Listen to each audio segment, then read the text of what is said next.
සියලු දෙනා සාදරයෙන් පිළිගන්නවා දත්තැනෙක්ස් මූවි රිවිව් YouTube channel එකට. අද අපි කතා කරන්නේ 2024 රිලීස් වුණ if කියන අමුතු මූවි එක ගැන. මගේ channel එකට අලුතෙන් join වෙච්ච කෙනෙක් නම් like කරලා share කරලා bell icon එක all press කරලා තියාගන්න. කතාවේ මුලින්ම පෙන්වන්නේ පුංචි ගෑනු ළමෙක්ව. එයාගේ නම තමයි එලිසබෙත්. අම්මා ආදරේට කියන්නේ බී කියලා. ඉතින් ඔහු මේ අය හරිම සතුටින් කාලය ගත කරලා හිටියේ. ඉතින් ඔහොම ටික කාලයක් ගියාට පස්සේ ආයි ආපහු ආච්චිලා ගෙදරට එනවා. හැබැයි බී ඉන්නේ නම් තනියම. he can be දැන් ලොකුයි කියන එකනේ කතාවේ හැටියට. බී දැන් ආපහු ආච්චිලා ගෙදර ආවට පස්සේ ආච්චි බීව ඇතුළට එක්කන් යනවා. ගෙදර කිව්වට මේක ඇවිල්ලා මහල් නිවාසයක්. මේක නම් හැබැයි ගොඩාක් අය ජීවත් වෙනවා. ඉතින් මේ ගෙදර ඇතුලේ බීගේ ලොකු පරණ මතකයන්වත් තියෙනවා. ඉතින් ආච්චිවිත් බීට ඕන කාමරේ ලෑස්ති කරලා දීලා කතා කරනවා. මේ කාමරේ බීටගේ චූටි කාලේ හිටපු කාමරේම තමයි. ඉතින් ආච්චිවිත් බීගේ ගිම්හන් නිවානවට ඇඳ චිත්‍ර ටිකත් එකතු කරලා තියාගෙන ඉඳලා බීට ඕන දේවල් තරම් තියාගෙන ඉඳලා තියෙන්නේ. බී කියනවා දැන් මං චිත්‍ර අඳින්න ඕන තරම් වයසක නෙමෙයි කියලා. ආච්චිට කියලා ආච්චි ඒකත් අහලා බොට් ටික ළඟ තිබ්බ අල්මාරියට දාලා යන ගමන් කිව්වේ අපි තාත්තව බලන්න යන්නත් ඕනේ කියලා. බී ආච්චි දෙන්නම හොස්පිටල් එකට යනකොටත් බීගේ අම්මා හදිස්සියෙම නැති වෙලා. බීගේ අම්මා නැති වුණ එකට බීට ගොඩාක් දුකයි. මොකද බීගේ තාත්තා ලොකු අසනීපයකින් තමයි ඉන්නේ. ලොකු ඔපරේෂන් එකක් තියෙන නිසා තමයි බී ආච්චිලා ගෙදර නැවිතිලා ඉන්න හේතුව. ඉතින් බීගේ තාත්තා කොච්චර අසනීපෙන් හිටියත් ඉන්නේ හරිම විනෝදේ. ඒත් බී නම් පොඩ්ඩක්වත් කැමති නෑ. මොකද තාත්තා හිතන් ඉන්නේ බී තාම පොන්චි නිසා. ඒත් බී ඒකට අකමැති. මොකද කියනවනම් බී කියන්නේ එයා දැන් ලොකුයි කියලා. ඔහොම දෙන්නත් එක්ක කතා කරලා බී ආපහු ගෙදර එනවා. දැන් බී ආච්චි දෙන්නම ටීවී බලන අතරේ ඒත් දෙන්නම ටීවී බලුවත් බලන්නේ නම් බී විතරයි. මොකද ආච්චි නිදි නිසා. එකපාරටම බී ටීවී එක බල ඉන්නකොට ලොකු අඩි සද්දයක් එකපාරටම ගේ ඇතුලෙන් ඇහෙන්න පටන් ගත්තා. ඊට පස්සේ බී නැගිටලා ආච්චි නිදි නිසා ආච්චිට හොරෙන් අඩි සද්ද එන පැත්තට ගියා. ඒත් හැබැයි බී කාමරයට යනකොට බීගේ කාමරේ ජනේලය ඇල්ල දාලායි තිබුණේ. බී ගිහින් ජනේලේ වහනකොටම බීගේ කාමරේ තිබ්බ අල්මාරි හිමින් ඇරුණා. බී ඒක දැකලා ගිහින් අල්මාරි එකපාරට හරිනකොටම මොකක් හරි තියනවද කියලා. හැබැයි ඒකේ කිසිම දෙයක් තිබ්බේ නැහැ. බීට ඒත් අල්මාරිය ඇතුලේ තිබිලා හම්බෙන පුංචි කැමරාවක්. ඒක අරන් ගිහින් කඩේට දීලා ඒකට හරියන්න වැඩ කරන කේබල් ටික ඔක්කොම සල්ලි දීලා අරගන්නවා. බී ආපහු ගෙදර එනකොට යද්දි අමුතුම කෙනෙක් බීගේ පස්සෙන් එන්න පටන් ගත්තා. බී ගෙදර ළඟට ආවා විතරයි අර අමුතුම කෙනා ගෙදර දොර ළඟට වෙලා බීව දැක්කා. ගමන් දුවන්න පටන් ගත්තා.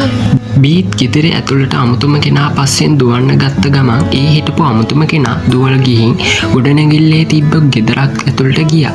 බීත් පස්සෙන්ම ගිහින් ළඟ තිබුණු කාමරයක දොර අනිත් පැත්තෙන් ඇතුළේ ඉන්න දෙන්නෙක් කලබලෙන් වගේ කතා කරනවා හෙන්න පටන් ගත්තා. ඊට පස්සේ බීත් දොර ළඟට ලං වෙලා දොරේ යතුරු දාන කොටස ළඟින් ඈත තියලා බලනකොට එහා පැත්තේ ඉන්න හිටපු කෙනෙක් ඒ විදියටම හැදාලා බැලුවා. බීත් එකපාරටම බය වුණා. ඒ දොර ඇරලා ඒ කෙනා කතා කරද්දී බී කිව්වේ මට වාගේ දුව පොඩ්ඩක් හම්බෙන්න ඕනි කියලා. ඒත් ඒ කෙනා නම් කිව්වේ මේ කවුරුත් නැහැ කියලා. බී වෙතනින් යවන්න හදද්දී ඒත් එක්ක මෙහා ගෙදර හිටපු වයසක කෙනත් එළියට බැලලා මොකද්ද මෙතන වෙන්නේ? ප්‍රශ්නේ මොකද්ද කියලා. බී ඒ කෙනාව දැක්ක විතරයි බය වෙලා ගෙදරටම දිව්වා. ඊළඟ දවසෙත් බී උදෙන්ම තාත්තව බලන්න ආයෙත් හොස්පිටල් එකට ගියා. බී මෙහෙම යනකොට හොස්පිටල් එක ඇතුලෙන් හොස්පිටල් එකේ ඇතුලේ හිටපු පුංචි පිරිමි ළමෙක් වාට්ටුවක ඉඳලා බීට කතා කළා. හැබැයි මේ පුංචි ළමයා නම් හිටියේ කකුලක් ගෙන හිටියේ. ඒ පුංචි ළමයාගේ නම තමයි බෙන්ජමින්. ඒත් එයාගේ කාමරේ තිබ්බ ටීවී එක නම් කැඩිලායි තිබුණේ.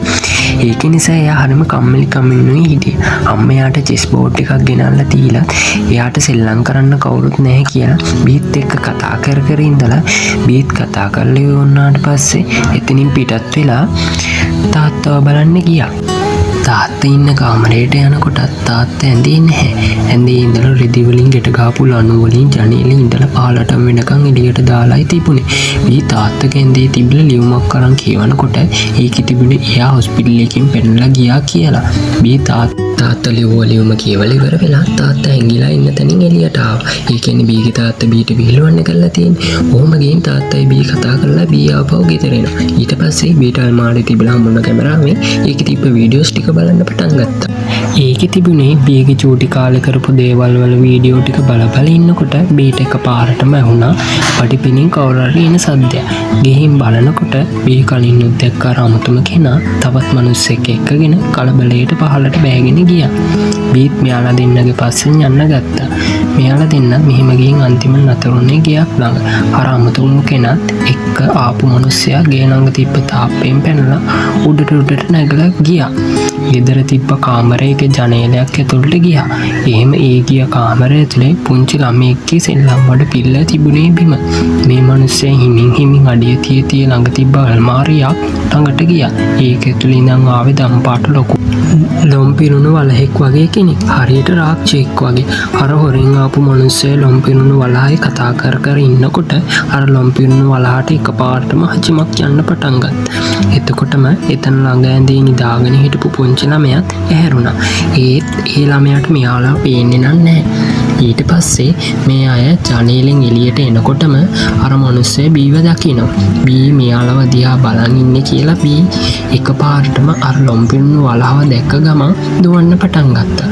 දුවන්න පටන් ගන්නකොට අර කලින් දැකපු අමුතුම කෙනා බී ඉස්සරහා ඉන්නවා. බී එකපාරටම බය වෙච්ච පාරට සිහිය නැති වෙලා වැටෙනවා.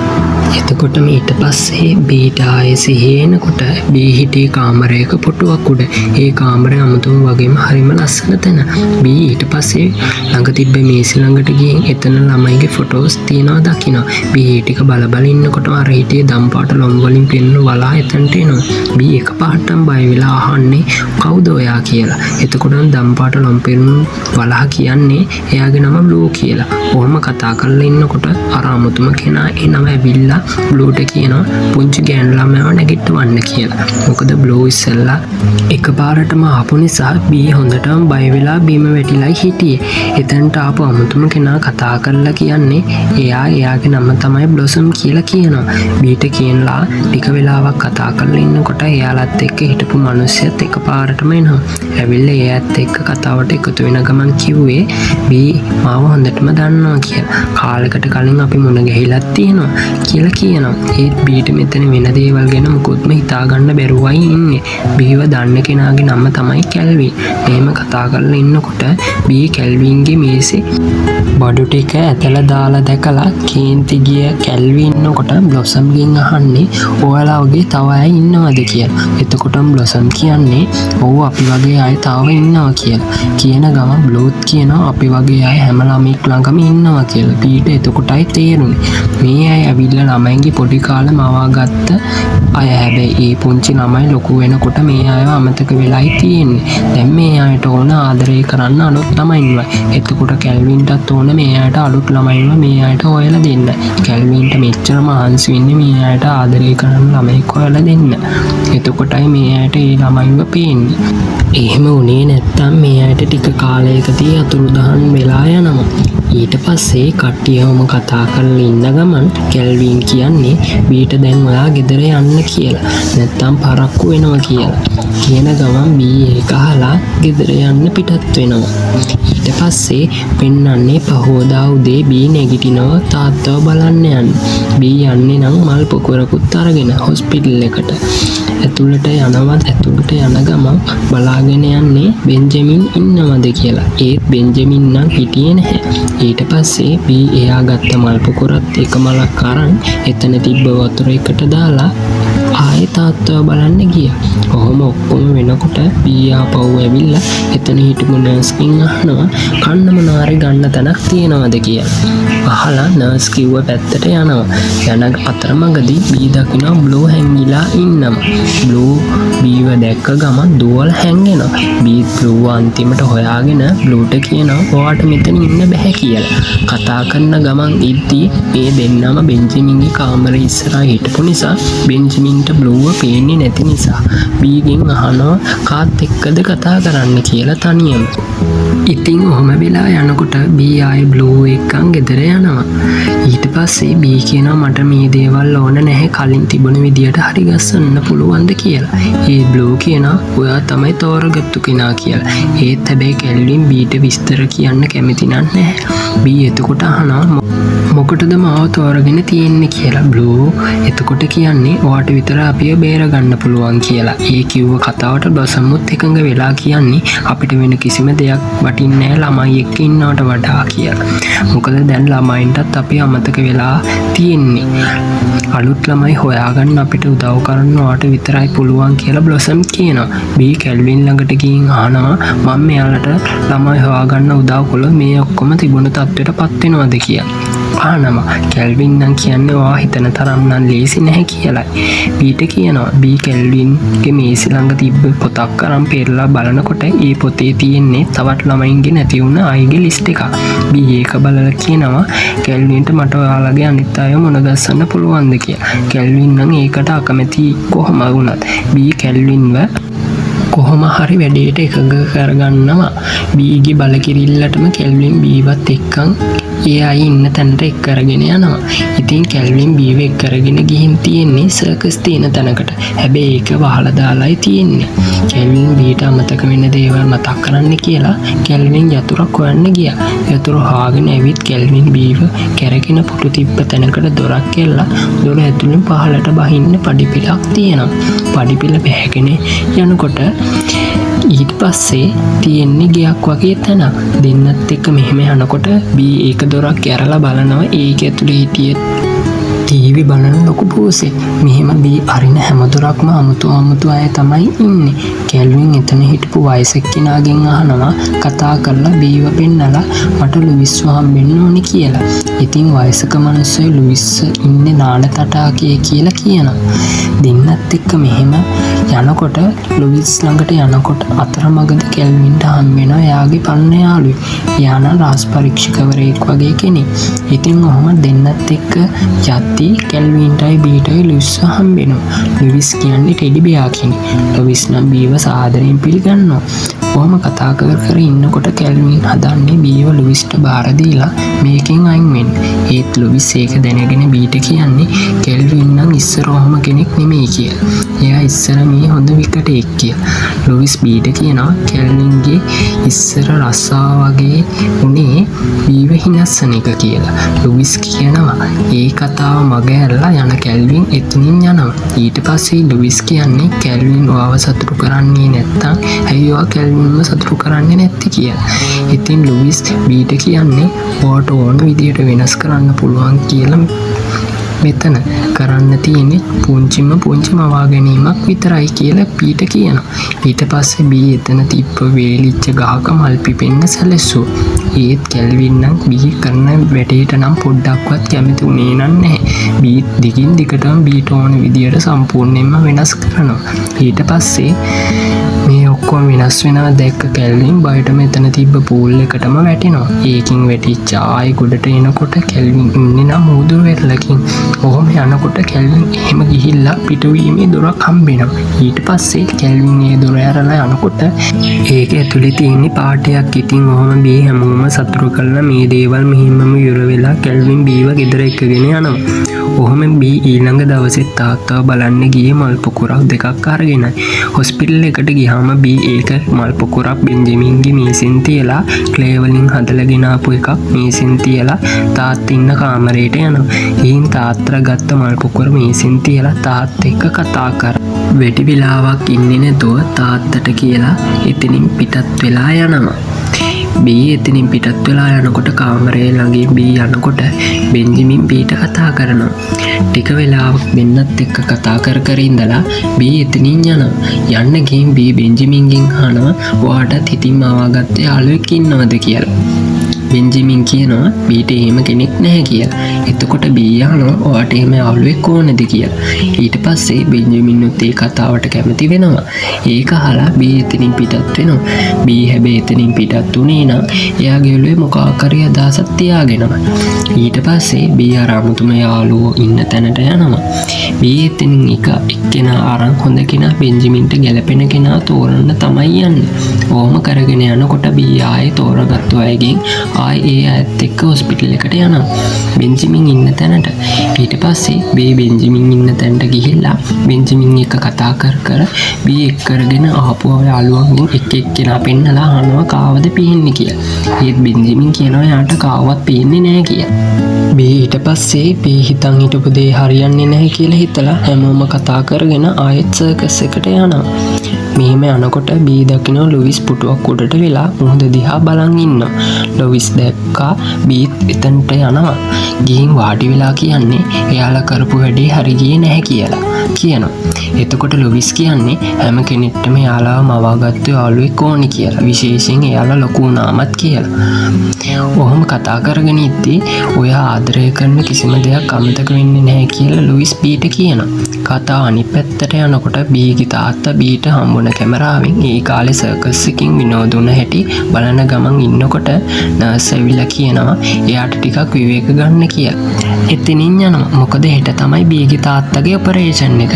බී ආපහු ගෙදර එනවා. ගෙදර ගියාට පස්සේ ආච්චි එක්ක බී කතා කරන ගමන් අහන්නේ පොඩි කාලේ කවුරු වෙන්නද ඕනුනේ කියලා අහනවා.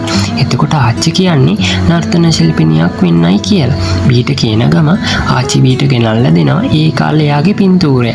ඒ පේන පින්තූරේ කෙළවරෙන් බ්ලොසම් ඉන්නවා බී දකිනවා. ඊට පස්සේ බී කෙලින්ම යන්නේ බ්ලොසම්ව හම්බෙන්න. හම්බෙලා බ්ලොසම්ගෙන් මේ දේවල් ගැන අහලා බ්ලොසම් කියන්නේ ඔයාගේ ආච්චි තමයි මාව මවාගත්තු කෙනා කියලා. බීට කියනවා. එතකොට බී කිව්වේ අපි ගිහින් ආච්චින් උණු ගෙහෙමු කියලා. බ්ලොසම්ට කියනවා. බ්ලොසම් පීපසරයක්ම උත්සාහ කරා කියලා බීට කියන ගම කැල්වින් කියන්නේ එයාලට මතක නැත්තම් කරන්න පුළුවන් දෙයක් නැහැ කියලා. ඒත් බී බ්ලොසම්වත් එක්කන් ආච්චි තැනට එක්කන් ගිහින් එතන තිබුණ පරණ සංගීතයක් දාලා පුටු එහා පැත්තට හැංගෙනවා. ඒ සංගීතය වුණ ආච්චි එතනට ඇවිල්ලා සංගීතය නවත්තන්න හදනකොටම ආච්චි ටික වෙලාවක් සංගීතයේ තාලෙන් නටන්න පටන් ගත්තා. ආච්චි මෙහෙම නටන ගමන් ඉන්නකොට බ්ලොසම්ගේ ඇඟේ අමුතු එළියක් ඉන්න ගන්න. එතකොටම ආච්චිට පුංචි කාලේ මවාගත්තු කෙනා පේන්න ගන්න. බී පුදුම වෙලා සතුටු වෙලා කැල්වින්ටත් ගොඩාක් සතුටුයි. මොකද මෙයාලා කරපු දේ හරි ගිය නිසා. ඊළඟ දවසෙත් බී හදන්නේ බ්ලූවත් එයා හදපු කෙනාටම හොයලා දෙන එක. ඔහොම හොයන් යනකොට බ්ලූට අයිති කෙනා දැන් ගොඩාක් ලොකුයි. හැබැයි එයා ගොඩක් කේන්තියෙන් කලබලෙන් ප්‍රශ්න ගොඩක තමයි ඉන්නේ. ඒත් බ්ලූ එයාව දැක්ක නිසා ගොඩාක් සතුටින්නුයි ඉන්නේ. ඊට පස්සේ බීගේ යාළුවෝ මෙයාලා හැමෝම බ්ලූට අයිති කෙනා ළඟට පස්සෙන් යනවා. ඒ බ්ලූට අයිති කෙනා නම් ජොබ් ඉන්ටර්විව් එකට තමයි යන්න ලෑස්ති වෙලා ඉන්නේ. කොහොම කට්ටිය ඉන්නකොට බීට අදහසක් එනවා. බී ඉක්මනටම ගිහින් ලොකු පාර්සලයක් කියනවා. හැබැයි පාර්සල් එක ඇතුලේ නම් තියෙන්නේ බ්ලූගේ යාළුවා ආසම කෑම එකක්. බී ඒකත් තරම් කන්න ගත්තට පස්සේ එතන හිටපු නිලධාරියක් කතා කරා. බී කරන්න හිටපු දේ තව ටිකකින් අවුල් වෙනවා. ඒත් එකපාරට නිලධාරියක් ඇවිල්ලා බ්ලූගේ යාළුවාට කතා කරන නිසා සම්මුඛ සාකච්ඡාවට එන්න කියලා. ඒ බ්ලූගේ යාළුවා නම් ඉන්නවයි. බ්ලූ යාළුවාගේ පිටපස්සට ඇවිත් බ්ලූව ආයිති කෙනාව වැළඳ ගන්නවා. එකපාරට ඒ වෙලාවෙම බ්ලූටත් අමුතු එළියක් එයාගේ ඇඟෙන් පිට වෙන්න ගත්තා. ඒක නිසා බ්ලූගේ යාළුවාට බ්ලූව පේන්න ගත්තා. බය නැතුව සම්මුඛ සාකච්ඡාවට තීරිච්ච බ්ලූගේ යාළුවා එතනින් එළියට එනවා. බී එයාගේ වැඩේ ඉවර කරපු නිසා එතනින් පිටත් වෙන්න හදනකොටම බ්ලූ බීව බදා ගන්නවා. එයාට කරපු උදව්වට ස්තුති කරලා. බී කැල්වින්ට කියන්නේ අපි හොඳ කණ්ඩායමක් විදියට ඒ දේ කරා කියලා. කැල්වින් බී දෙන්නම විනෝදයෙන් ගෙදර ගියා. බී ගෙදර යනකොට ආච්චි නම් ඉන්නේ ගොඩාක් කලබලයි. මොකද බීගේ තාත්තගේ ඔපරේෂන් එක කරලා ඉවර නිසා. දෙන්නත් එක්ක ඉක්මනට හොස්පිටල් එකට තමයි යන්න හදන්නේ. මොකද තාත්තා ටිකක් අමාරු වෙලා ඉන්න නිසා. බී තාත්තාව බලන්න යන්න කලින් කැල්වින්ට මේ දේවල් කියලා තාත්තාව බලන්න හොස්පිටල් එකට පිටත් වෙනවා. ඔහොම බී හොස්පිටල් එකට යනකොට එයාට පෙනුන මනක් කල්පිත යාළුවන්ව හැමෝම හිටියා. බී එයාලගේ මැදින් තාත්තා ඉන්න කාමරයට යනවා. හැබැයි තාත්තට නම් සිහිය ඇවිල්ලා නැහැ. ඒත් බී තාත්තා ඉන්න තාත්තේ දැකලා බී අනන්න ගත්තා. ටික වෙලාවක් ගිහින් තාත්තට සිහිය එනකොට බී එකපාරට ඉන්න නර්ස්ලට කියලා තාත්තා සිහිය ආවා කියලා කියනවා. ඔහොම ගිහින් බී ආයෙ එළියට එනකොට බීගේ යාළුවෝ කවුරුත් හිටියේ නැහැ. ඒත් පස්සේ බී ගෙදර එනකොට බලන්න කැල්වින්ව. ඒත් කැල්වින් හිටපු තැන දැන් කැල්වින් නැහැ. ඔහොම ටික දවසක් යද්දි බීගේ තාත්තා ගෙදර එනවා සනීප වෙලා. දැන් මේ අය ගෙදරින් පිටත් වෙන්න තමයි හදන්නේ. බී දැන් එයාගේ බඩු ටික වාහනයට දාන අතරේ බී අතින් ලොකු පෙට්ටියක් බිම වැටෙනවා. ඒකේ තිබුණු දේවල් එළියට වැටෙනවා. බී ඒකේ තිබුණු දේවල් ආයි පෙට්ටියට දාන අතරේ බී දකිනවා චිත්‍රයක්. ඒකේ බී ඇඳලා තියෙන්නේ අම්මයි තාත්තයි එයාවයි. හැබැයි චිත්‍රයේ කොටසක් නවලයි තිබුණේ. ඒක දිගෑරියට පස්සේ ඒක ඇඳලා තියෙන්නේ විකට එක්ක. එයාගේ නම තමයි කැල්වින් කියලා තමයි ලියලා තියෙන්නේ. එතකොටයි බී දැනගන්නේ කැල්වින් කියන්නේ බීගේ මනක්කයිපිත යාළුවා කියලා. මේ දේ දැනගන්න බී ආයෙමත් ගෙදරට දුවලා කාමරය ඇතුළට යනවා. දුවලා එතනට ගිහින් බී ගොඩාක් දුක් වෙනවා. බීට ඒ අය අමතක වුණා එතන ගමන් බී බිම වාඩි වෙලා කැල්වින්ව මතක් කරන්න ගන්නවා. එතකොටම ටික වෙලාවකින් බීට කැල්වින්ව පේන්න අරන් එයාගේ අනිත් යාළුවෝ ටිකත් පේන්න අරගන්නවා. ඔන්න ඔහොමයි මේ ලස්සන භූමික අවසන් වෙන්නේ.